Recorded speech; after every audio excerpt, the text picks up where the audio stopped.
he's kept going. That's what people love about him. Not here for one season and gone. He's been strutting himself for 8 seasons.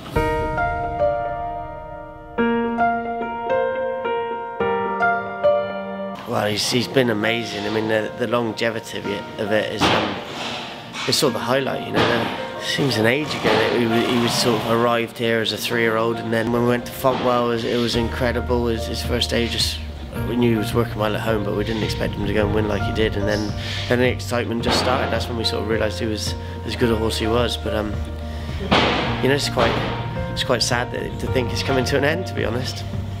Yeah, well, the bumper was incredible. I remember we went there, and like 4-year-olds don't really win the Cheltenham bumper, and Dad said to me, whatever you do, look after him. He looks a baby in here. And then, you know, he was keen through the race, and I still remember getting to the bottom of the hill thinking, I'm absolutely running away. I hope he gets up the hill, and he did, and he went away well. And that was sort of the start of where we were with him in his incredible career. Oh, it was massive day. I've never had that feeling when he sort of. I had an argument with Joe beforehand. I said, Joe, you've got to hold him up because he pulls. And he didn't want to. He said, I'll never get round him. You know, it was a big field. Anyway, we held him up for about half a mile, and he couldn't hold him any longer, and he sort of went round the outside, joined in at the top of the hill, came down the hill, and sluiced up by 9 lengths. You know, I remember it now. My neck, back of my neck, went rigid hard. It was, you know, it was so. You know, it was a champion bumper, and he wasn't. You know, he was only a 4-year-old at the time, just 4. Wasn't very big compared with the 6-year-olds.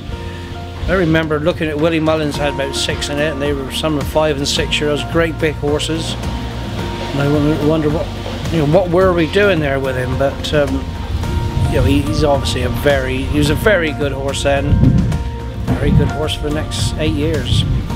It was massive, you know. It was our sort of flagship horse. Joe Lively had given us some lovely days out, but never a festival winner. And just the excitement that you had a 4-year-old that was capable of going and doing it, and it moved us up a whole notch really in our sort of in the training lines. The fact that we knew we could go and do it, and we had a 4-year-old that was going to go and give us a lot of fun for the next few years.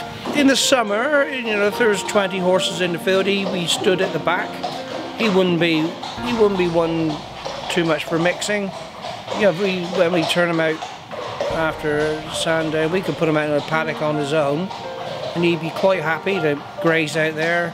Some horses would run around trying to get the company, but he didn't really need that. He's his own man, and you know, the stick training for the many years as he had is amazing. You know, he's had little injuries on the go, the trapped epiglottis and a little stress fracture once, but he's always come back from it. It's a lovely horse. I mean, he's been, since we've been up here, he's been in that same stable, and he's the first head you see every time you drive down the yard, or any time you drive past, in all fairness.